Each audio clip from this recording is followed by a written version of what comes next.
தமிழ் கடவுள் முருகன் ஆரம்பக் கதை. இந்த உலகம் அசுரர்களின் அடக்குமுறையால் நடுங்கிக் கொண்டிருந்த காலம் அது. தேவர்களின் அழுகுரல் கைலாசம் வரை சென்று சேர்ந்தது. அந்த அழுகுரலுக்குப் பதிலாக ஒரு தெய்வீக பிறப்பு நிகழவிருந்தது. அவர்தான் தமிழ் கடவுள் முருகன். ஒரு காலத்தில் சூரபத்மன் என்ற கொடிய அசுரன் 3 உலகங்களையும் தன் கட்டுப்பாட்டில் கொண்டு வந்தான்.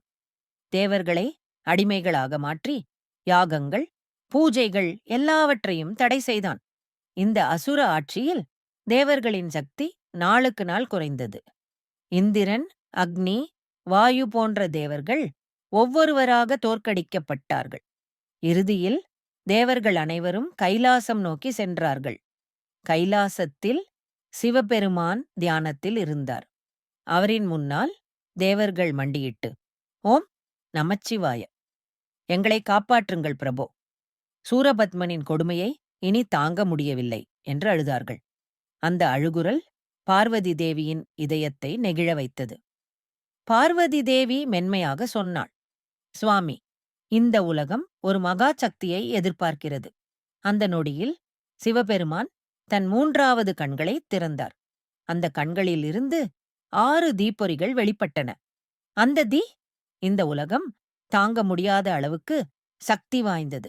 அதை உடனே அக்னி மற்றும் வாயு தேவர்கள் கங்கை நதியிடம் கொண்டு சென்றார்கள்.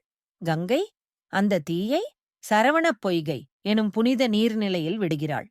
அந்த நொடியில் 6 தாமரை மலர்கள் மலர்ந்தன. ஒவ்வொரு மலரிலும் ஒரு தெய்வீக குழந்தை.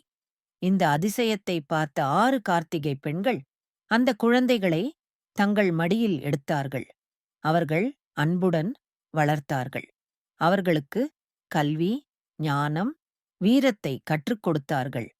சில காலம் கழித்து பார்வதி தேவி அந்த இடத்துக்கு வருகிறாள். அந்த 6 குழந்தைகளையும் பார்த்தவுடன் அவளின் கண்களில் ஆனந்தக் கண்ணீர். அவள் அவர்களை அணைத்தவுடன் 6 குழந்தைகள் ஒன்றாக இணைந்து 6 முகனானார்.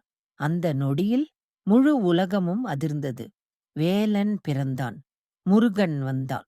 முருகன் சிறுவனாக இருந்தாலும் அவரின் கண்களில் ஒரு தீ இருந்தது. அசுர சக்திகளை அழிக்கும் ஒரு தீர்மானம். அசுரர்கள் இதை அறிந்து முருகனை அழிக்க பல ராட்சசர்களை அனுப்பினார்கள்.